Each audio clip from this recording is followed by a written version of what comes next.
Hello दोस्तों, स्वागत है आप सभी का शॉर्ट हैंड बाय अनुज सर चैनल पर। तो आज है ये हमारी प्रतिलिपि संख्या 4। अगर आपने इसके पहले प्रतिलिपि का अभ्यास नहीं किया हुआ है तो जल्दी से जाइए उसका अभ्यास करिए और इस डिक्टेशन को आपको बार बार लिखना है जब तक कि आप इसमें 100% एक्यूरेसी ना आ जाए। तो डिक्टेशन शुरू होगी अगले 5 सेकंड में। 1 2 3 4 5। रेडी। सभापति महोदय, इनकी देखभाल के लिए हम जो कुछ कर सकते हैं करेंगे, चाहे हमें त्याग करना पड़े, भूखा रहना पड़े। मैं आशा करती हूँ कि माननीय सदस्य एक समय का भोजन छोड़ने का आंदोलन शुरू करने वाले पहले व्यक्ति होंगे। साथ ही हमें यह भी देखना होगा कि हमारे अपने गरीब लोग कष्ट ना भोगे, मरे नहीं। हमारे ऊपर दोहरी जिम्मेदारी है, एक जिम्मेवारी अपनी जनता के प्रति और दूसरी अपने उन मित्रों के प्रति जो सीमा पार से आ रहे हैं। हमारे एक माननीय सदस्य ने दूसरे देशों के सामने भीख की झोली फैलाने की बात कही। महोदय, मुझे भीख मांगने की आदत नहीं है। मैंने ना कभी भीख मांगी है और ना अब मांग रही हूँ, ना ही मेरा मांगने का इरादा है। यदि हमारे दूत एक देश से दूसरे देश जा रहे हैं तो वे कमजोरी की बात नहीं करते, वे भीख नहीं मांगते।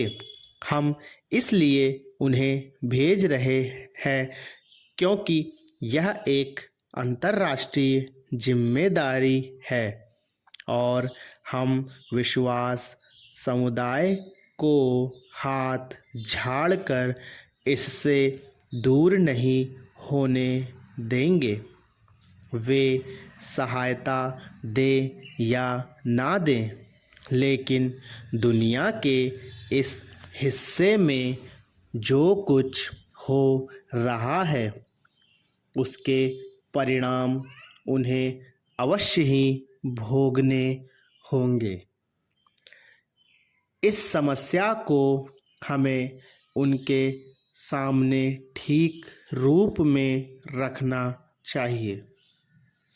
हमें सहायता अवश्य चाहिए और हमें जितनी अधिक सहायता मिलेगी उतनी ही अच्छी तरह हम शरणार्थियों की देखभाल कर सकेंगे। किंतु अभी तक आवश्यकता को देखते हुए यह सहायता बहुत ही कम है। अभी तक हमने जो अनुमान लगाया है उसके अनुसार जितनी आवश्यकता है यह सहायता उसका 10वां हिस्सा है। मैं आशा करती हूँ कि वह सहायता बढ़ेगी, लोगों का जीवन बचाने, बच्चों को बेहतर पोषण देने और हैजे या दूसरी बीमारियों से पीड़ित लोगों के बेहतर इलाज का प्रबंध करने की दृष्टि से यह अत्यंत महत्वपूर्ण है। किंतु हमारी अपील इस समस्या को सही परिप्रेक्ष्य में प्रस्तुत करने की दृष्टि से अधिक महत्व रखती है। हमें चिंता किस बात की है? हमें चिंता है शरणार्थियों के जीवन और सुख सुविधाओं की, लेकिन इससे कहीं ज़्यादा चिंता है लोकतंत्र की समस्या की, मानव अधिकारों की समस्या की। हमारे सामने और सारे संसार के सामने मानव गरिमा के चुभने वाले और हृदय विदारक रूप उभर कर सामने आए हैं। हमारे प्रतिनिधि इसी उद्देश्य से बाहर गए हैं कि देशों को बताया जाए कि वास्तव में स्थिति क्या है। धन्यवाद।